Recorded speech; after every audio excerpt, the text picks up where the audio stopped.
In the latest snapshot, we were introduced to wildflowers. These flowers can be found in birch forests. Much like the concept art that we saw a few years ago at Minecraft Live, they're very similar to the pink petals we can find in cherry grove biomes. To pick them up, all you need to do is hit them, and they'll pop right up for you to collect.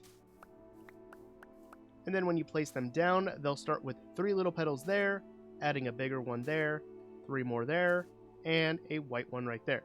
Like I said, they're very similar to the pink petals in the cherry grove biome, so we could actually place them in different orientations and actually have them kind of snake along the ground in different ways, which means that they have a lot of use for aesthetic builds and actually making things look really pretty. Sadly, we cannot combine them with pink petals, but we can use them together on different blocks to kind of create our own patterns, which I think is really cool. I think this looks really good and doesn't stick out too bad. If you'd like to grow more of them, all you have to do is walk up to a set of wildflowers and right click with bone meal, and they'll just start popping off like crazy.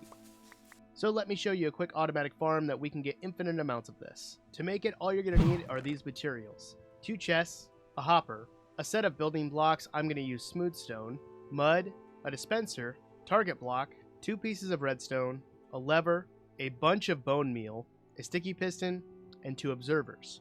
Also make sure you have 4 pieces of glass, that way we don't lose any of them. First off, we're going to place our double chest down just like this, running the hopper into the back of it. On top of that hopper, go ahead and place the mud block, put a temporary block right here, with a dispenser going like so. Then we can come on up to the mud block and place down 4 wildflowers just like this, and then encase it in glass.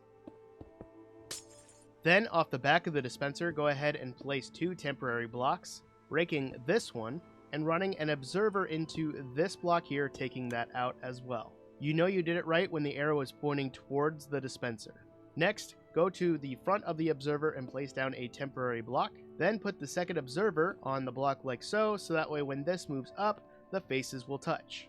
Then take out that temporary block and place down your sticky piston so it faces up. Next to the sticky piston, go ahead and place a target block. Then you're going to place your building blocks like so, right off of the mud block and down by 1, running your redstone into that target block. What the target block does, it redirects this redstone signal into that piston. Then you can place your lever on this block, and then once you activate it, it should move this piston up so the observers touch. Then all that's left is to add the bone meal to the dispenser. Turning it on, we then have infinite amounts of wildflowers. They will then go through the mud block and into the chest. Now, if you have a lot of bone meal, this is going to work perfectly for you, but if you don't and you want to have something just sitting around so you don't have to worry about it, we can then run a bone meal farm into this dispenser. So to build the bone meal farm, you're going to need glass, a single piston, an observer, a building block of your choice, again I'm using smooth stone, a bucket of water, mud, mangrove roots, 2 hoppers, a composter, and a piece of redstone dust. Building off our wildflower farm, go ahead and place a hopper going into that dispenser, then place the composter on top. Run the other hopper going into this with the mud block on top. Next to the mud block, we're going to place mangrove roots and then flood it with a water bucket.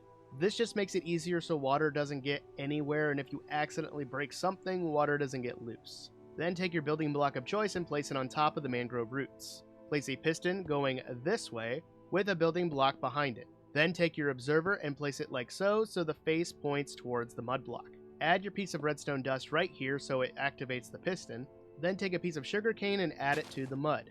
Then you can encase the sugarcane in glass, building it up to the observer so we don't have any loss. Then as the sugarcane grows up, the observer will activate, breaking it with the piston, having it go into the composter and filling up the dispenser. So then once your dispenser is full, you can then activate it and have infinite wildflowers. The great thing about this farm, it also works with pink petals, sunflowers, lilacs, roses, and peonies. So let me know in the comments down below, are you wild about wildflowers? Because I for sure am enjoying them. I think they bring so much life to a birch forest and to any other builds that we want to use and add more foliage to. But now that you know how to make a wildflower farm, maybe you want to learn more about the lodestone, which you can do by clicking this video in the top right corner. Always remember guys, the most important thing is to be odd and wash your hands. Peace guys.